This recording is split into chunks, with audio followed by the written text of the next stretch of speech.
Good morning and welcome back to another episode of Field Notes for Pet Pros.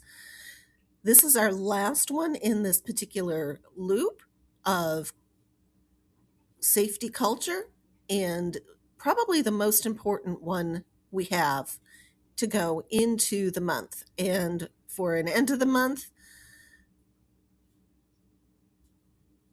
the incident that almost happened. We are talking about something we talk about it all the time in our pet sitting communities. And this morning we are going to look at it from a different perspective. You came around the corner in a client's hallway and the large dog lunged. You caught yourself on the wall, the dog settled, and you finished the visit. You didn't say anything because nobody got hurt. Actually, that's what in this industry we call a near miss. And it is exactly the kind of information that prevents the next incident from becoming worse. So what do I talk about? What counts as reportable? Keyword there, reportable. So let's look at it. Of course, animal bites and scratches or contact that broke the skin. We want to know about that. The slip, trip, and fall, even if you caught yourself. The unexpected animal aggression, the lunge, the snap, the chase. Exposure to medications, sharps, or biological waste. Any injury, however minor. And of course, any unsafe conditions that you couldn't fix on site. But the other half of that conversation is we also want you to report what we call a near miss. I almost fell on those stairs, that gate in the backyard that doesn't latch, the dog's behavior that was different today. And you hear my coffee pot in the background. Don't report my coffee pot. There was a medication left where I could have stepped on it. Gee, you step on the medication, no big deal, but what happens if the pet ingests it? I felt unsafe and didn't know why. And anything that made you think twice.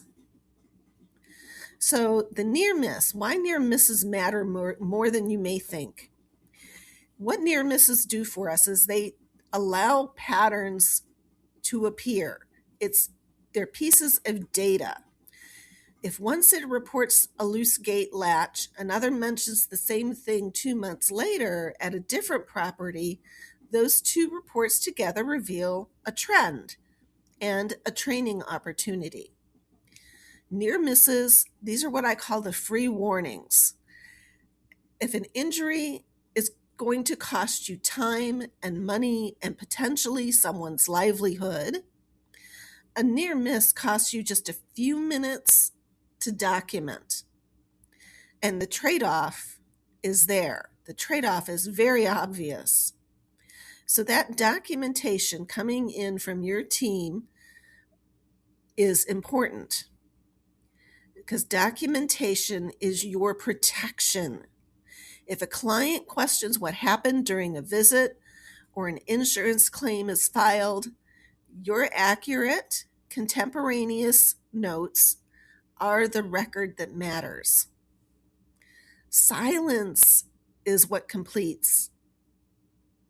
Silence is what creates your blind spots. Your employer cannot fix hazards that they don't know about. Reporting is not complaining. It's information that makes the whole operation safer. So how do we do this? We want you to document it the same day. We need a date, time, location, what happened or almost happened, who was present, if anyone, and what conditions existed.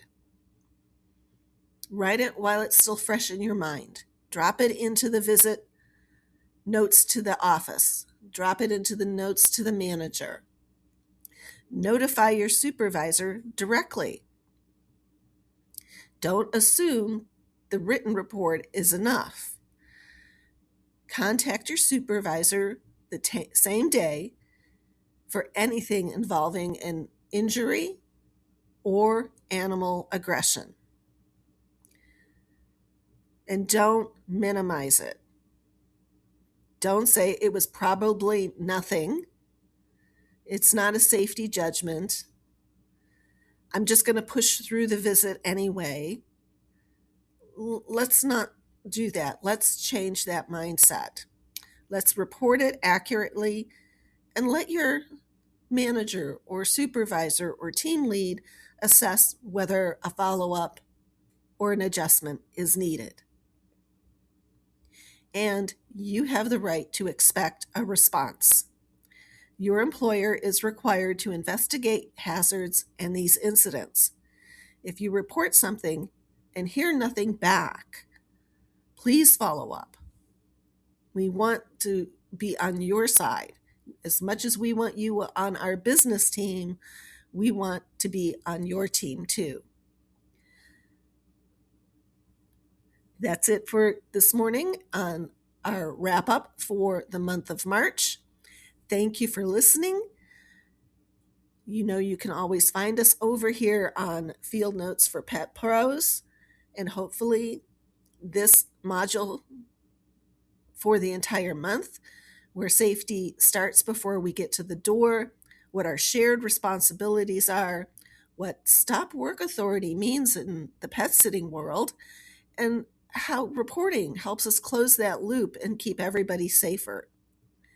Because it only works if everybody participates consistently.